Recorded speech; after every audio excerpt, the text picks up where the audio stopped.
Salam sejahtera doktor dan rakan-rakan sekalian. Hari ini kumpulan kami akan membentangkan teori konstruktivisme sosial. Saya Yong Xiao Wei dan ahli kumpulan saya terdapat Tam Chen Ji, Liana dan Rahul.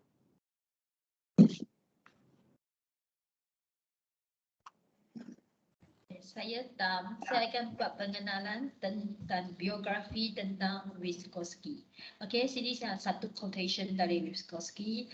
Kekurangan upaya dengan sendirinya bukanlah satu tragedi. Ia hanya satu kesempatan untuk mencetuskan tragedi. Next slide. Okey, pengenalan. Sebarang ketidakupayaan fizikal bukan sahaja mengubah hubungan kanak-kanak dengan dunia, tetapi juga cara dia berinteraksi dengan orang lain. Peranan guru sebenarnya ialah mengajar pelajar cara hidup dan cara berinteraksi dengan orang lain. Yang masalah pendengaran, masalah penglihatan itu ialah masalah bio perubatan. Ini perlu ditangani oleh pakar doktor-doktor. Okay? Jika perkembangan kanak-kanak terjejas oleh gangguan, ia bukan kerana dia terpantut, tetapi kerana dia berkembang secara berbeza. Vygotsky bezanya antara halangan utama, iaitu bio-perubatan, dan halangan sekunder, sosial budaya, dengan menyatakan bahawa halangan sekunder ialah proses sosial perkembangan yang berubah melalui sosialisasi. Okey, tujuan utama pendidikan khas adalah untuk menghapuskan halangan mendengar, bukan memberi tumpuan kepada ketidakupayaan fizikal dan mental, tapi juga mengembangkan kekuatan mereka. Okay, next slide.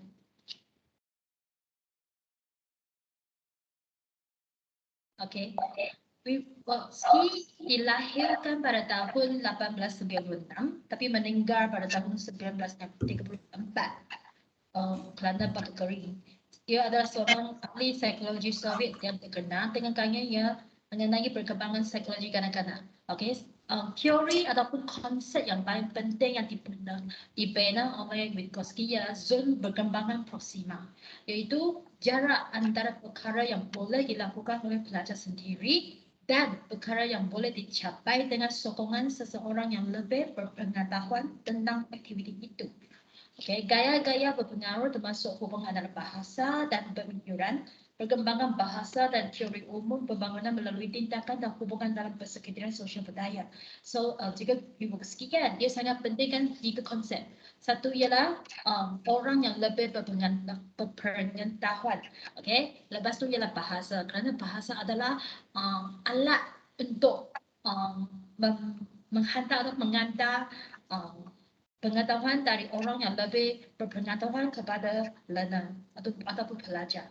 Okay, lagi satu konsep yang dia sangat pentingkan ialah konteks. So nanti saya akan terangkan dalam slide lain. Okay, next. Okay, sekarang ialah prinsip-prinsip dan teori konstruktivisme sosial. Okay, ada 4 prinsip utama. Pertama, apprenticeships in applied setting. Ini ialah antara pelajar dengan guru ataupun orang dewasa yang lebih berpengetahuan lah. Okay? Kanak-kanak dapat didedakan dengan amalan kognitif dan strategi penyelesaian masalah jika bersama-sama dengan ahli yang lebih berpengetahuan. Kanak-kanak memperoleh kemahiran yang kompleks melalui interaksi sosial dalam konteks yang ada, membolehkan mereka melihat bagaimana berbagai bahagian proses itu bergabung. So sini saya terangkan 2 prinsip yang dia pentingkan, iaitu orang yang lebih berpengetahuan dan interaksi sosial dalam konteks. Okay. Second, prinsip kedua, access to empowering modes of discourse. Discourse ini ialah language tu kan. So tiga konsep yang sangat yang dipentingkan ialah oleh Vygotsky. Sudah saya bincangkan ialah interaksi sosial, konteks dan orang sekarang ialah tentang discourse language. Okay, sekolah menyediakan akses kepada wacana mendengar secondary discourses yang bukan sebahagian daripada persekitaran rumah kanak-kanak.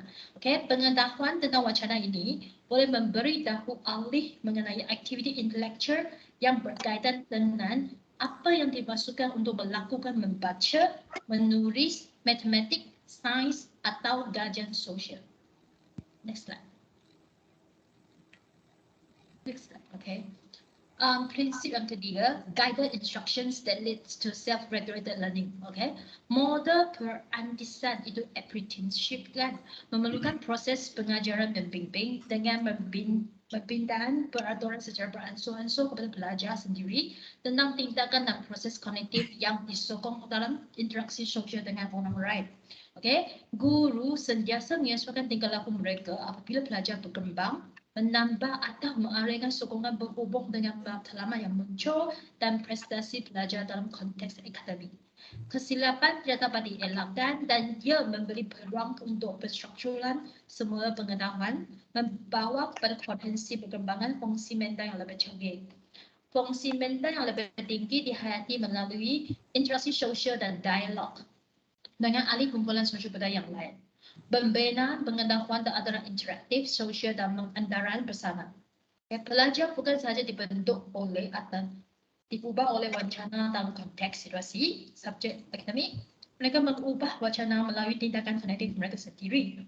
Bahasa dan wacana mempunyai kedudukan yang menunjuk dalam proses pembelajaran.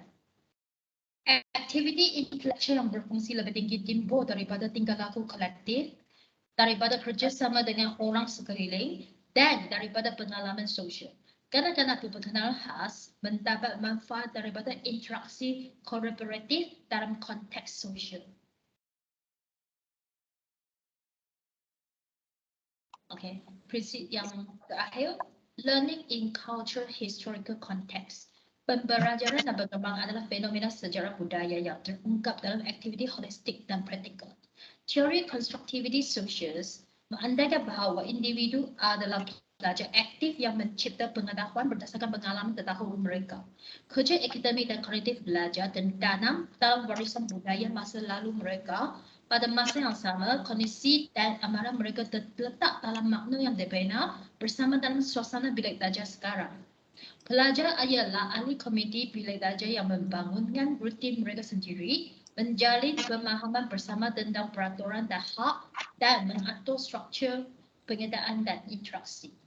Adalah perlu untuk memahami proses pembelajaran dan perkembangan seperti yang terletak dalam konteks sosial budaya yang kaya yang sepatutnya membawa kanak-kanak berfikir tentang peraturan, hak dan kehadiran dalam masyarakat yang lebih besar.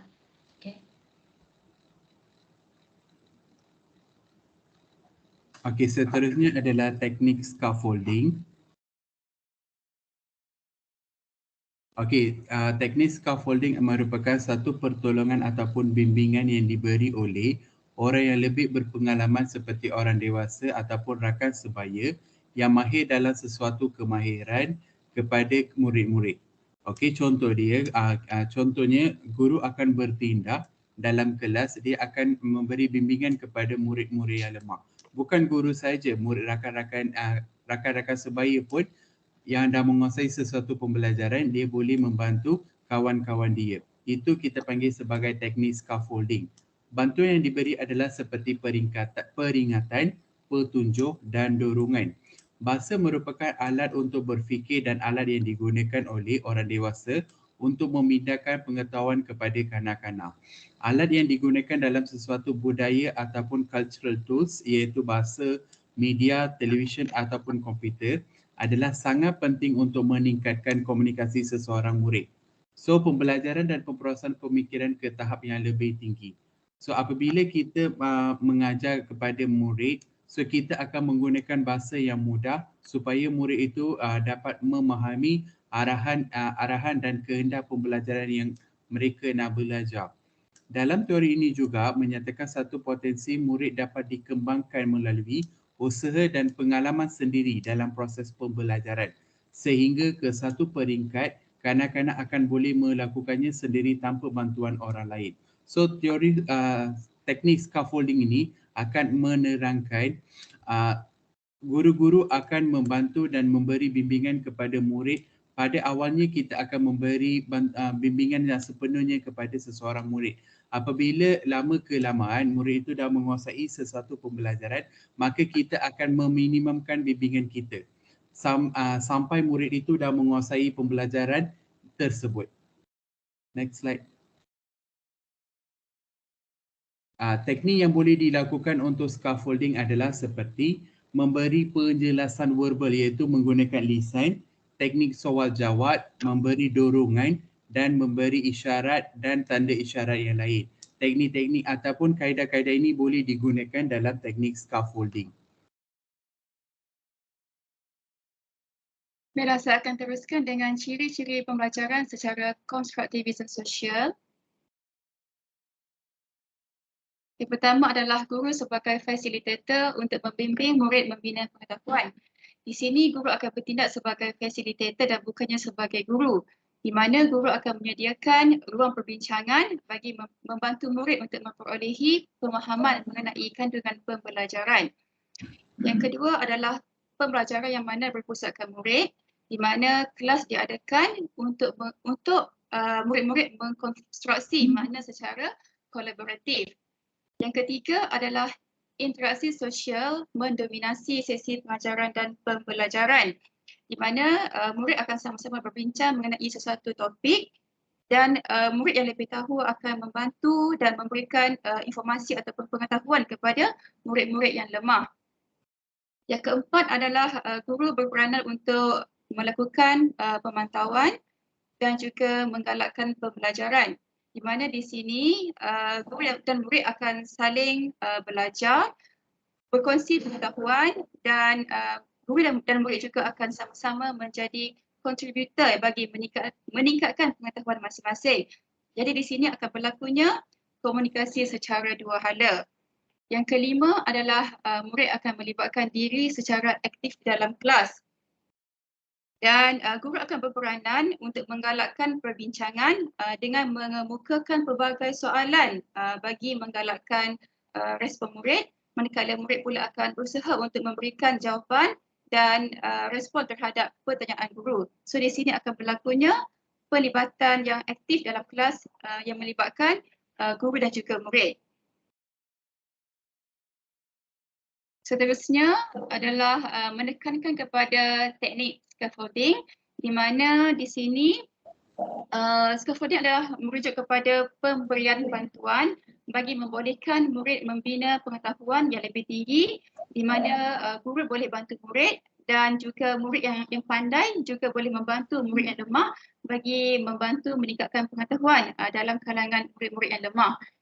Dan yang ketujuh adalah ZPD, iaitu Zone of Proximal Development, di mana pada akhirnya murid yang lemah dapat membina pengetahuan tanpa bantuan orang lain.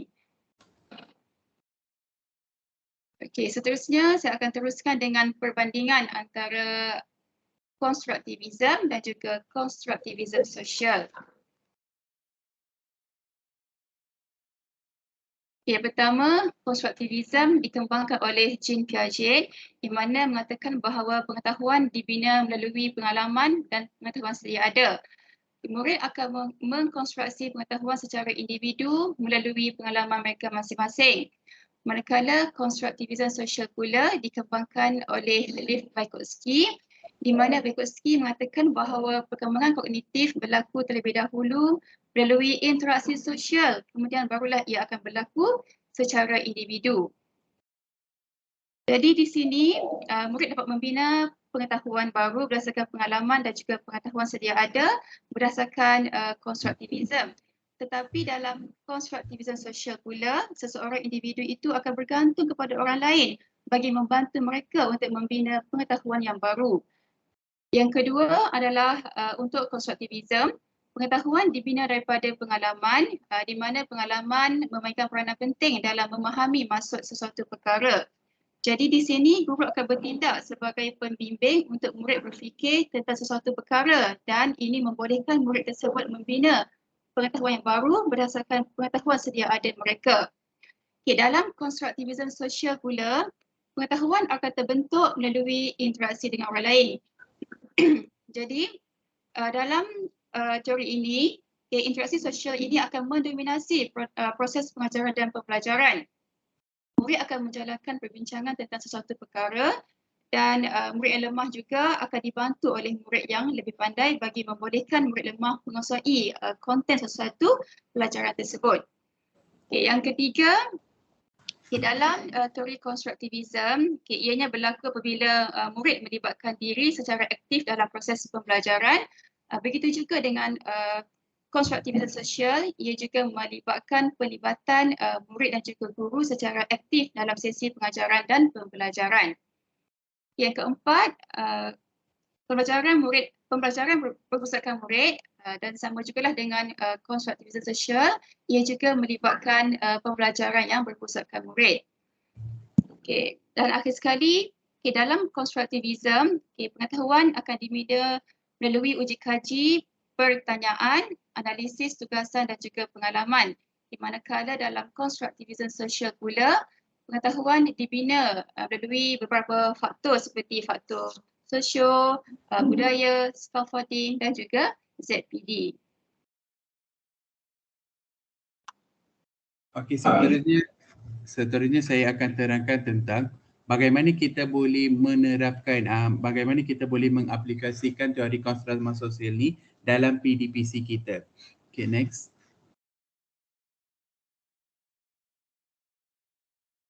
Okey, yang pertamanya adalah pembelajaran dijalankan secara kooperatif supaya murid-murid dapat berinteraksi antara satu sama lain.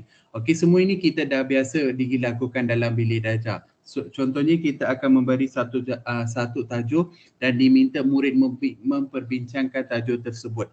Itu adalah salah satu contoh aktiviti dalam teori konstruktivisme sosial. Dan seterusnya adalah pembelajaran yang melibatkan pengetahuan sedia ada, di mana guru akan mengingatkan balik pengetahuan yang sedia ada pada murid-murid tersebut.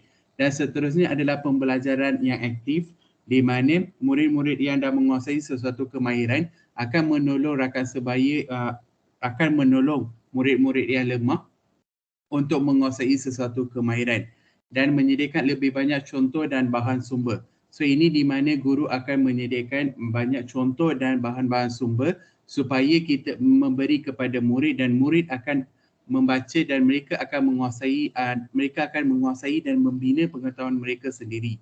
Seterusnya pembelajaran yang berpusatkan murid dan menggunakan benda-benda konkret. Ini sesuai untuk murid-murid pendidikan khas, di mana guru-guru akan boleh menunjukkan benda-benda yang mewujud ataupun benda-benda yang konkret, di mana murid itu sendiri akan dapat merasa benda tersebut dan mereka akan membina pengetahuan mereka. Seterusnya adalah aktiviti kumpulan. Aktiviti kumpulan ini berpusatkan kepada murid, di mana murid akan membina pengetahuan mereka.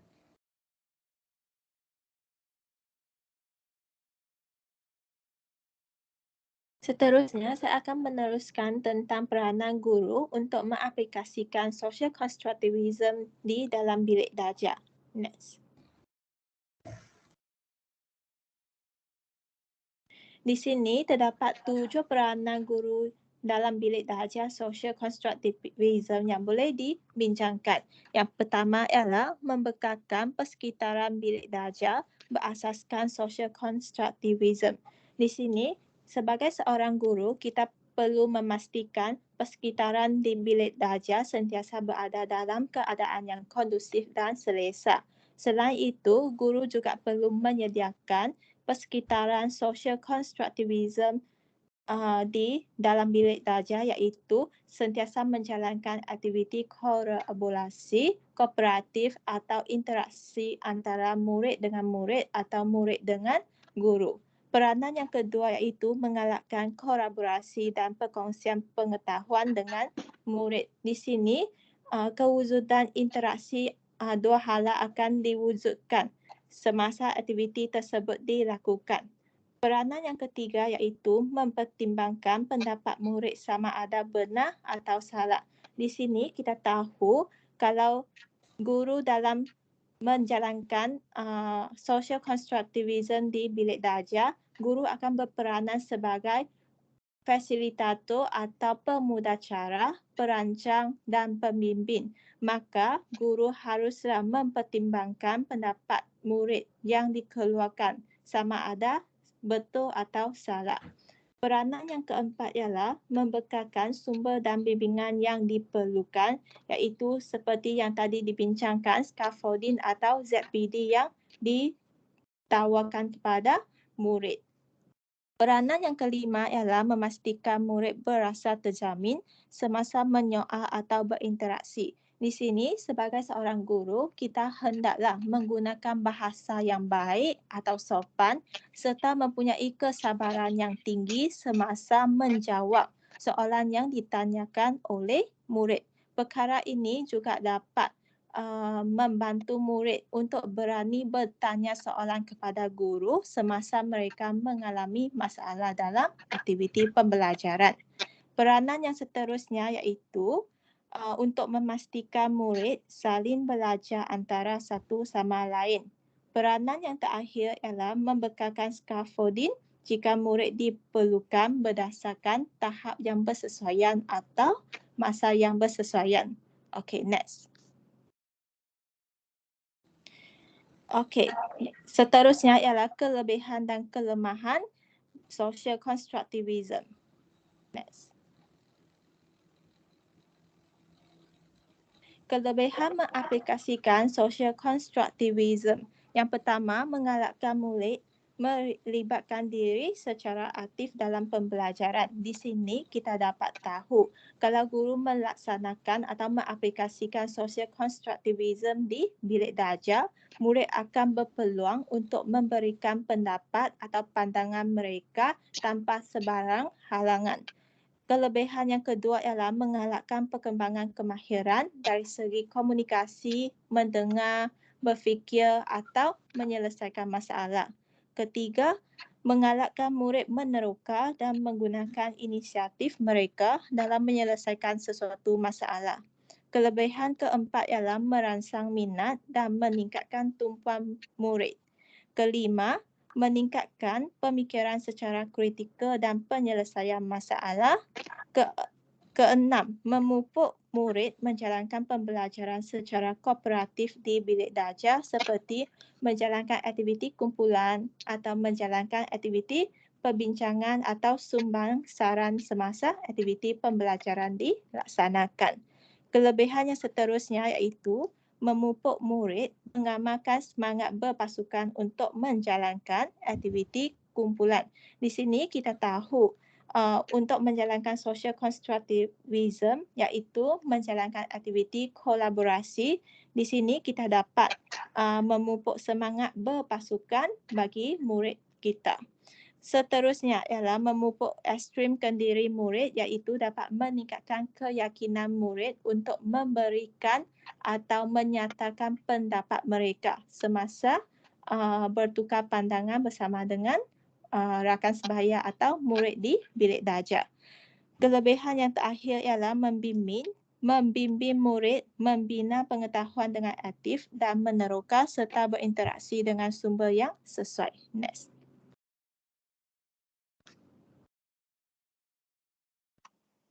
Kelemahan social constructivism. Yang pertama ialah guru berasa peranan mereka dalam pembelajaran terpinggir. Seperti yang dibincangkan iaitu guru hanya berperanan sebagai fasilitator atau pemudacara, perancang atau pembimbing dalam menjalankan aktiviti pembelajaran. Perkara ini telah menunjukkan guru akan berasa bosan atau kekurangan peranan semasa aktiviti dijalankan. Yang kedua ialah kawalan kelas merosot iaitu semasa aktiviti perbincangan atau aktiviti kumpulan dilaksanakan, murid akan bergerak dari satu kumpulan ke satu kumpulan dan mereka sukar untuk mengawal suara mereka semasa aktiviti perbincangan dijalankan. Kelemahan yang ketiga iaitu sukar untuk menilai tahap penguasaan murid. Di sini, jika aktiviti kumpulan atau perbincangan dijalankan, guru agak sukar untuk menentukan tahap penguasaan murid dan mereka sukar untuk memberikan pencapaian murid tersebut. Next. Okey, seterusnya ialah implikasi mengaplikasikan social constructivism dalam pendekatan pembelajaran. Next. Okey, implikasi yang pertama ialah membimbing murid belajar dengan menggunakan scaffolding dengan tahap penguasaan atau tahap pencapaian yang bersesuaian kepada murid tersebut. Yang kedua ialah menggalakkan pembelajaran secara kooperatif iaitu aktiviti kumpulan, pasangan, perbincangan atau sumbang saran. Implikasi yang ketiga iaitu guru seperti pembimbing, pemudacara dan perancang semasa aktiviti pembelajaran dilaksanakan. Implikasi yang keempat ialah pendekatan pembelajaran seperti perbincangan dan aktiviti kumpulan dijalankan. Implikasi kelima ialah melibatkan diri secara aktif dalam aktiviti pembelajaran, iaitu murid dapat bebas untuk memberikan pendapat atau pandangan mereka semasa aktiviti pembelajaran dijalankan. Implikasi yang terakhir ialah murid perlu mempertimbangkan pendapat orang lain dan mengkaji perkara yang baharu daripada rakan. Next. Secara rumusnya, teori konstruktivisme sosial menekankan kepada pembelajaran berasaskan interaksi dan kolaborasi antara murid dengan murid dan guru. Pendekatan ini dapat melibatkan murid secara aktif dalam sesi pembelajaran. Murid mampu meneroka ilmu pengetahuan secara diri sendiri tanpa bergantung kepada orang lain. Apabila mereka mengalami masalah, mereka boleh meminta bantuan daripada guru dengan menggunakan konsep scaffolding. Okay, next. Ini adalah rujukan daripada kumpulan kami. Next. Okay, sekian, terima kasih.